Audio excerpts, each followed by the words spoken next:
mi profesor. Voy a pasar porque también soy maestra desde hace muchos años, casi 11.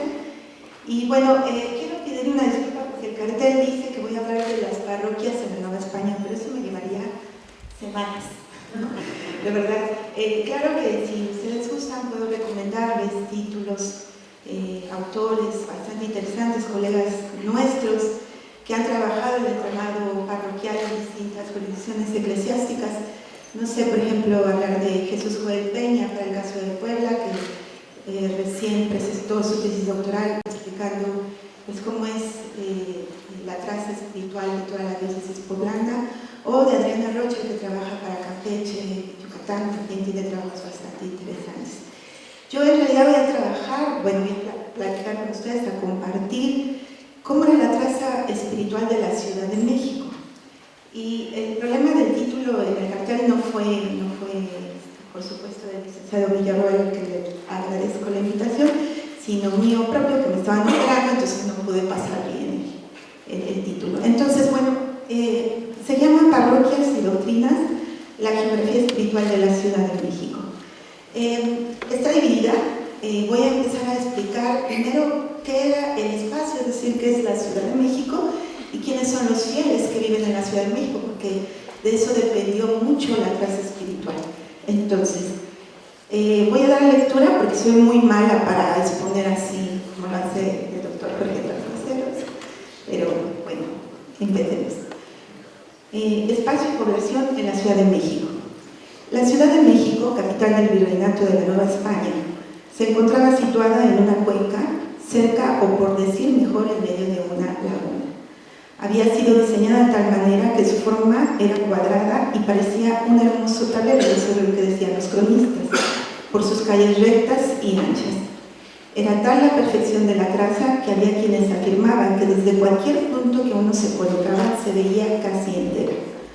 Dos cosas de esta ciudad llamaron poderosamente la atención de los viajeros, cronistas o funcionarios virreinales: su vasta y diversa población y los numerosos, bien construidos y aderezados edificios religiosos, ya que además de la catedral sede del arzobispo y su cabildo, la ciudad contaba ya en el siglo XVII con 4 parroquias españoles, 6 doctrinas de indios y al menos 22 monasterios de religiosas y 29 de religiosos, en los que vivían cerca de 1.200 regulares, además de diversos hospitales e innumerables y bien aderezadas capillas.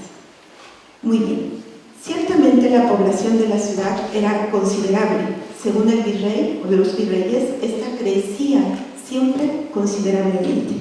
Algunos escritores de finales del siglo XVII calculan que en la Ciudad de México había entre 100.000 y 140.000 habitantes residentes, además de los miles que diariamente se desplazaban de otros lugares de la Nueva España. La diversidad de la población que habitaba la ciudad también era evidente, y sobre ello escribieron también algunos viajeros o cronistas, quienes, aparte de describir a los españoles, criollos, negros, mulatos, indios, mestizos, castizos, mencionaron que existían chinos, filipinos y europeos de otras nacionalidades.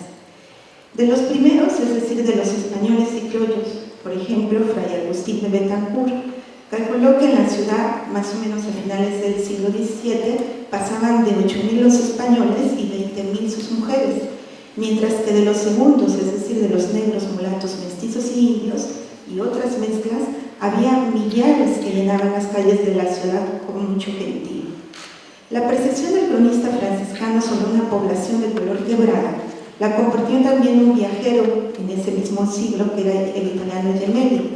Este último, de hecho, advirtió en su diario que había crecido en tan gran número los negros y los de color quebrado sobre los españoles que no dudaba que un día resolvieran hacerse dueños del país.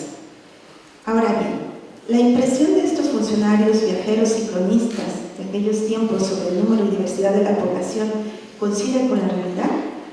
Sobre las diversas calidades que lo habitaban no hay duda alguna. Solo basta ver los libros sacramentales que se conservan en las parroquias de esta Ciudad de México para ver las diversas calidades con las que eran registrados los recién bautizados o observar detenidamente algunos óleos de aquella época para comprobarlo. De lo que sí hay duda es sobre el número de la población. Aún en la actualidad existen muy pocos estudios académicos que nos den una idea cualitativa y cuantitativa mejor sobre la población total de la ciudad en el siglo XVI y XVII. De los que sí sabemos son los del siglo XVIII. Los que existen se centran y son más fieles para la segunda mitad del siglo XVIII.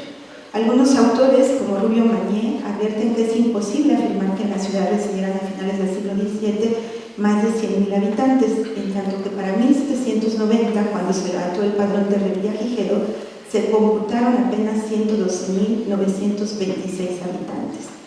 Para este autor, como para otros como Elisa Velázquez, Natalia Silva Prada y Claudia Ferreira, es posible que la población total de la Ciudad de México, más o menos entre finales del siglo XVI y el XVII, fuera aproximadamente de 70.000 habitantes, de los cuales se tiene certeza que 25.000 eran indios que habitaban las 6 doctrinas.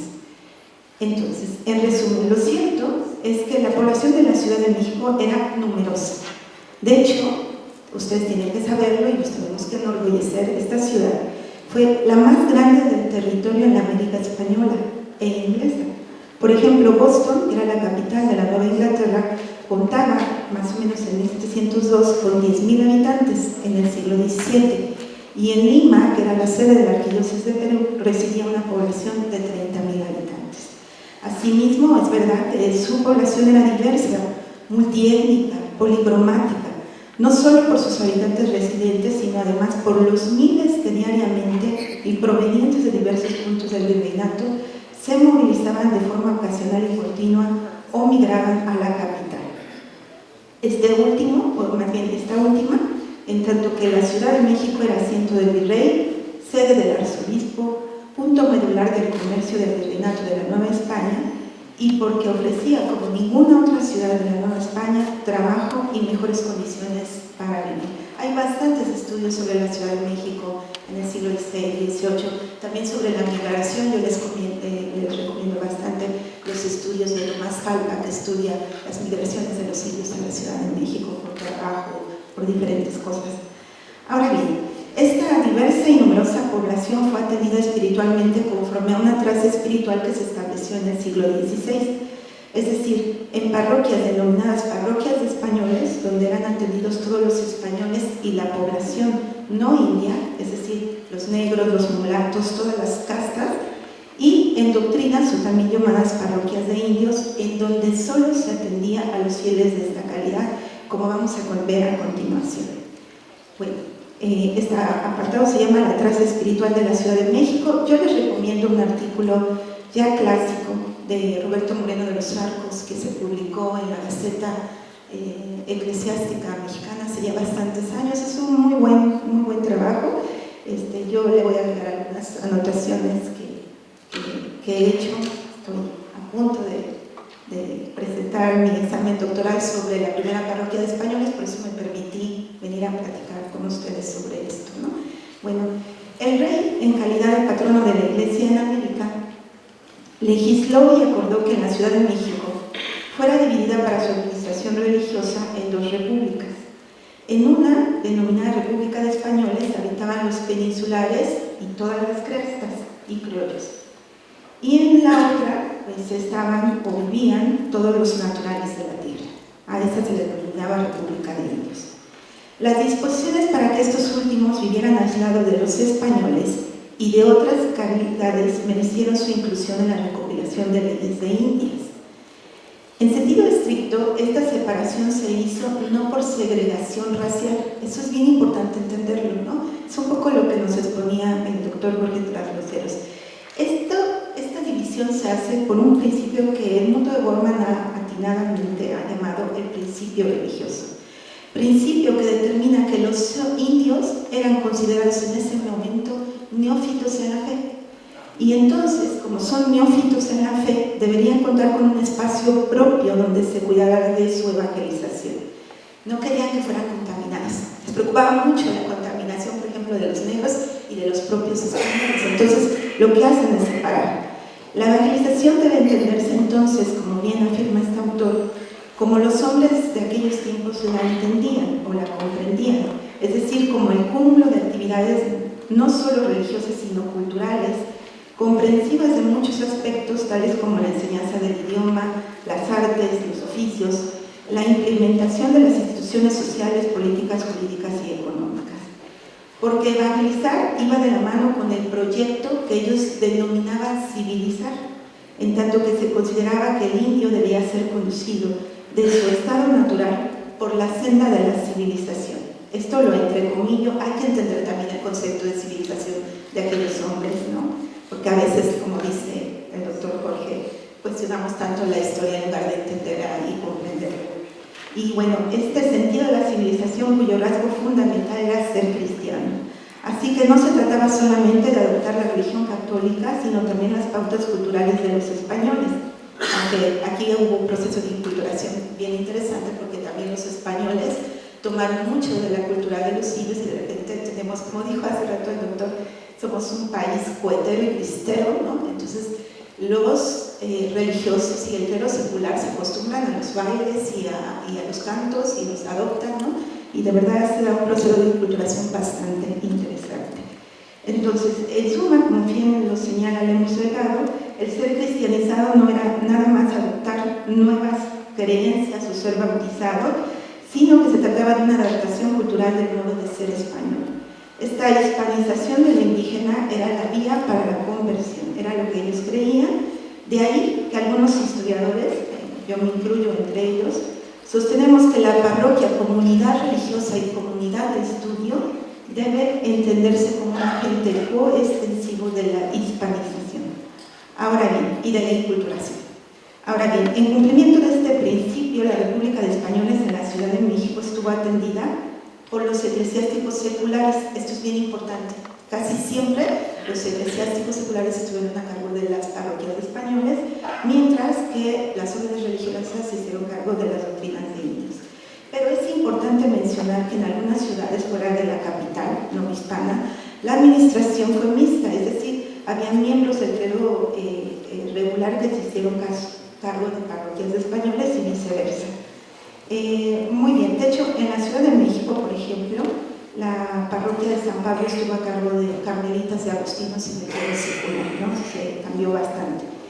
Bueno, en la Ciudad de México, la traza República Española comprendió en un primer momento 13 cuadras del norte al sur, del este y al oeste. Y después pues, fue creciendo hasta que se convirtieron más o menos en 25 cuadras. Voy a hacer un pequeño comercial. No está institucionalizado, pero cada año organizo con mis alumnos de la Escuela Nacional de Antropología e Historia un recorrido justo para conocer la traza española y las doctrinas de indios. Entonces, si quieren conocerlo, si quieren venir con nosotros, nos vamos a reunir el 30 de noviembre, sábado, a las 9 de la mañana, comenzamos un recorrido en Tlatelolco y terminamos hasta San Pablo.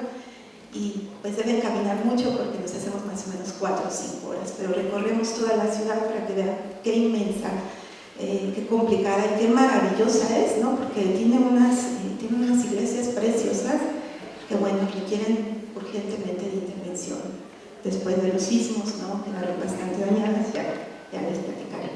Bueno, pero vamos a ir viendo cómo se establecieron las parroquias en cada una de las repúblicas. A principios del siglo XVI, bajo este principio de separación, se estableció una sola parroquia, denominado el Sagrario de la Catedral Metropolitana, para atender a los españoles y a toda la población. No olviden. Este es el mapa de Uppsala, es precioso, lo pueden consultar en línea para ver la ciudad del siglo XVI, ¿no? Y ahí está la primitiva catedral, le llamaban la Iglesia Mayor. Es importante que les mencione esto porque ustedes conocen el Sagrario Metropolitano, casi todos los que estamos aquí, ¿no? Está al lado de la catedral, este precioso edificio construido diseñado por Arrieta, pero no por Arrieta. Se me acaba de olvidar. Pero ese no era el Sagrario. Una cosa que deben de entender es que dentro de la catedral había una pequeña capilla que se llamaba la Capilla de Guadalupe y ahí estaba la sede de lo que se denominaba el Sagrario Metropolitano. El Sagrario Metropolitano se construyó hasta 1767 más o menos, es el edificio que ustedes ya conocen. Bueno, el Sagrario Metropolitano se establece también les tengo que contar porque se supone que esta parroquia se estableció en 1524, es decir, 3 años después ya estaba esta parroquia y ya había párrocos celebrando los sacramentos. El padre Antonio Cano, que tiene un libro maravilloso sobre el clero secular en el siglo XVI en el Arzobispado de México, dice que hay nombramientos para curas del Sagrario desde 1526, pero registros documentales de esta parroquia comienzan en 1536. No hay anteriores, es el documento más antiguo que se conserva dentro del Sagrario Metropolitano. Hay un maravilloso archivo del cual también tenemos que estar bien orgullosos. Es el archivo más antiguo de América Latina. Es enorme, el archivo del Sagrario es impresionante y bueno, el libro de matrimonios es más antiguo, es de 1536. Bueno, se establece el Sagrario Metropolitano y se establecen 2 doctrinas.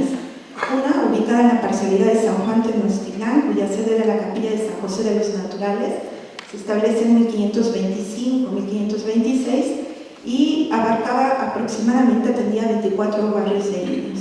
Otra era Santiago Tlatelolco, que atendía cerca de 28 barrios.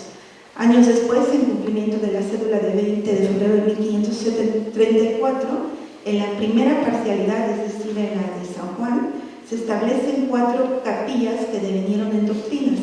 Ahí aparece el mapa para que ustedes lo puedan ver. Es Santa María Cuepopa, San Juan Bautista Moyobla, San Pablo, que atendía 14 barrios, y San Sebastián Alzacualco, que asistían los indios de 12 barrios. Con el paso de los años, la población española aumentó, así como la de los negros, mestizos y mulatos. Por esta razón, las autoridades civiles y eclesiásticas solicitaron al rey la erección de 2 nuevas parroquias. El rey envió 2 cédulas, una en 1539, una en 1541, pero en ninguno de los casos fue posible la creación de 2 nuevas parroquias españoles. La creación de las 2 nuevas parroquias de españoles se daría hasta 1568. En 1568 se crea la parroquia de la Santa Veracruz, que ustedes la ubican perfectamente porque está enfrente de la Alameda, y la otra es la preciosa parroquia de Santa Catarina Mártir, ¿no?, que está un poquito atrás del convento de Santo Domingo. Hay un estudio bastante bueno de Juan Javier Pescador sobre esta parroquia, en su tesis doctoral que después fue publicada por el Colegio de México. Bueno, entonces, en el siglo XVII, ante el aumento de la población india, también residente en la ciudad, tanto de la que nacía como de la que venía a la Ciudad de México, la corona aceptó también crear otras 2 nuevas doctrinas. La primera es bien particular, excepcional de hecho. Se le concedió a los dominicos que se creara una doctrina para los indios, mixtecos y zapotecos, extravagantes o vagos, que venían a la ciudad. Esta elección de esta doctrina se hizo en 1571. Fíjense, esta doctrina no tiene, o sea, los fieles no están asentados en un territorio determinado, sino exactamente son mixtecos y zapotecos que vienen de la zona de Oaxaca, o aquellos fieles que, por ejemplo, nace su hijo porque vienen, son viajeros comerciantes y necesitan ser bautizados. Y entonces dicen, bueno, este es el curato para extravagantes, vagos, mixtecos y zapotecos. Se crea en 1571 y la sede es una de las capillas del convento de Santo Domingo. Hay una tesis preciosa de Susana Alexander Sotomayor sobre la parroquia de indios, mixtecos y zapotecos.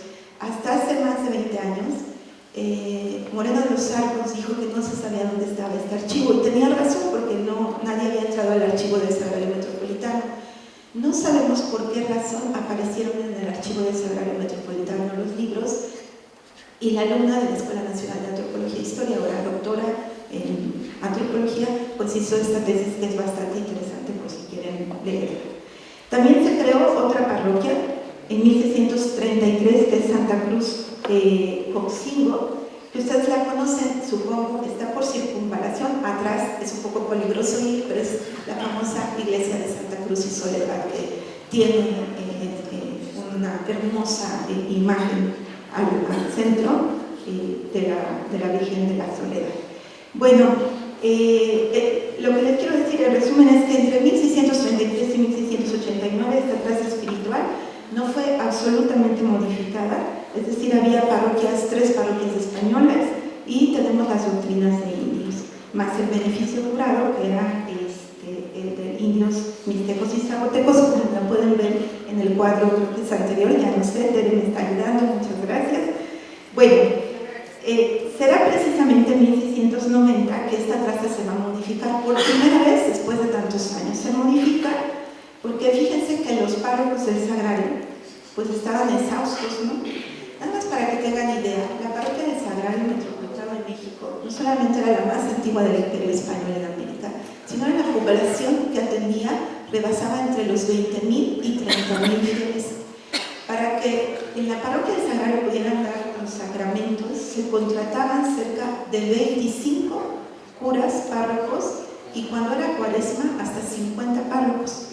Era la parroquia más rica de América. Todos los curas que llegaban a ser párrocos del Sagrario decían, ya la hice, ¿no? Porque de verdad era la parroquia más pingüe, los salarios eran bastante altos, pero no era fácil llegar, ¿no? Los que llegan al Sagrario son los curas más preparados de la Nueva España y del virreinato español.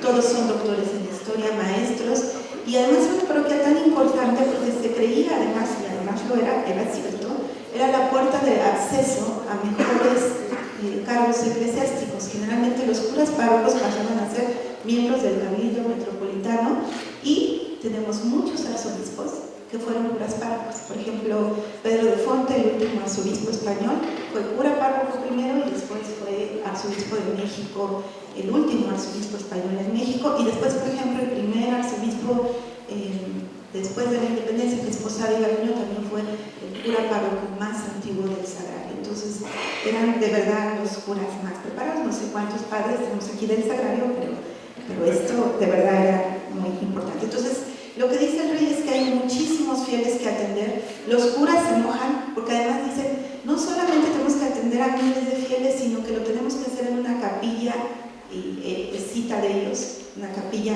indecente. ¿Y a qué se refieren con indecente? Les voy a explicar porque hubo toda una discusión. Los curas del Sagrario decían, nos necesitan construir una parroquia, porque no es posible que en esta capillita nosotros administremos a tanta gente, pero además soportemos dos cosas. El olor fétido de las tumbas de la catedral, que todos los días se asperjaba. Se supone que había 323 tumbas y el olor era espantoso, de verdad espantoso. Dicen los curas que hasta la gente ya no quería ir a la misa, ni siquiera al altar mayor, porque olía horrible, ¿no? Y la otra cosa es que era indecente por la profusión de voces. Está la catedral metropolitana, tenía 13 capillas, y entonces ustedes imagínense una catedral metropolitana que todos los días celebraba las horas canónicas, ¿no? Todos estaban rezando, y en las 13 capillas había misa. Entonces eso era un bullicio de gente, de sonidos, que decían los curas, o nos construyen una iglesia nueva, o construyen una nueva iglesia para darnos abasto, porque ya no podemos. Y entonces el rey les dice al virrey y al arzobispo, oigan, ¿se puede construir otra parroquia?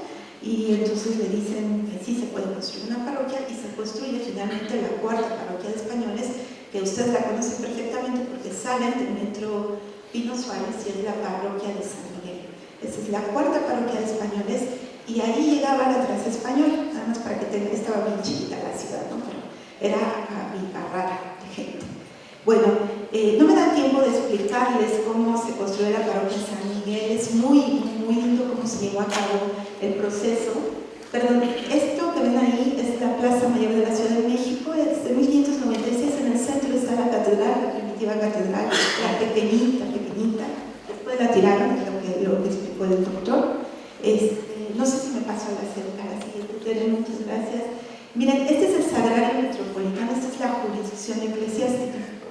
El Sagrario está en el centro, y bueno, esa es toda su jurisdicción. El rastro de la Ciudad de México estaba por San Antonio Abad, por donde está el metro, ¿no? Y justo, fíjense, ahí se quería construir San Miguel, y los curas del Sagrario le dijeron al rey y al arzobispo, ni se les ocurra construir ahí, porque está el rastro de la ciudad y también huele feo. Y no solamente huele feo, sino que además hay una cantidad de perros, una fauna, no dice fauna, no actual, pero sí dicen que hay muchos perros. Fíjense que este es el mapa de Arrieta, y ahorita van a ver en el siguiente cuadro, a ver si aparece Teresa. Bueno, perdón, esta es la feligresía de Sagrario, 29.000, 26.000, más de 80.000 habitantes de fieles que tuvieron a su cargo en 1735. Era una parroquia enorme. Comparado con todo nunca les dije, el total de parroquias en el Arzobispado de México fue un aproximado de 160 a 232 parroquias. Y eran parroquias chiquitas, la más grande era Querétaro, que tenía como 12.000 fieles. Y de ahí en fuera todas eran de 400, 1.200 feligreses, 3.000, 4.000. Entonces ya se imaginarán que era esto. En la siguiente, perdón, te molesto. Miren si ven, por ahí está el rastro y por ahí hay unos perros. Y decían que entonces los curas iban a tener mucho problema a la hora de sacar la custodia o de administrar los últimos sacramentos, porque eso era completamente indecente, y por eso lo recorren unas cuadras hacia adelante y se construye San Miguel, ahí justo en el metro que ustedes ya conocen. Bueno, ya voy a dar la conclusión, porque ya me tardé mucho y falta el padre. Les quiero comentar que la traza espiritual de 4 parroquias y 6 doctrinas se modificó a finales del siglo XVIII por mandato del arzobispo Lorenzana. A partir de 1772 se dice que ya no se debe separar las parroquias por calidad, es decir, no debe haber parroquias de españoles y casas y de indios, sino por territorio. Dice Lorenzana, lo mejor para la administración de los fieles, como ahora se considera, ¿no? Si tenemos determinado número de fieles, pues ahí creamos una parroquia, y en virtud de eso, en 1772 se crearon 14 parroquias en toda la Ciudad de México. Voy a concluir con un comercial también, casi nunca se habla de él. Aquí en el edificio, en el primer piso, está el Archivo Histórico del Arzobispado de México. Está abierto a consulta pública desde hace cerca de 15 años. Fue una iniciativa del cardenal Norberto Rivera que se abriera y que se prestara consulta. Es un archivo fabuloso, y entre las cosas que tiene es una excepcional visita pastoral a la Ciudad de México que se hizo en 1808. Casi no hay visitas a la sede episcopal, es extraño, pero esta existe. Y en 1808, nada más les voy a dar unas notas, además de las 14 parroquias se encontraba la de Guadalupe de Extramuros, que también fue visitada en 1808, de la que nos hablará un poco el padre Chávez. Y lo que arroja el testimonio de la visita pastoral celebrada en 1808 es que había 900 ministros de lo sagrado, 534 seculares y 312 regulares, es decir, que todos estos curas atendían a una población de 140.000 fieles, es decir, que había un eclesiástico por cada 155 habitantes de la ciudad. No nos comparamos con Madrid, que tenía 2 curas por cada 100 habitantes, pero ya se imaginarán qué ciudad con esa vivencia religiosa. Además de las 14 parroquias, había 40 conventos femeninos y masculinos, 83 capillas de diferentes instituciones, además de 70 oratorios privados. Había gente, la más acaudalada de la ciudad, que pedía permiso para tener oratorios, y tenía oratorios privados. Bueno, esta profusión de espacios religiosos, donde se vivía una intensa vida religiosa, llevó a calificar a la Ciudad de México no solo como la más noble e imperial de América, sino también, como lo decían los cronistas de aquellos tiempos, como la más devota de la cristiandad. Muchas gracias.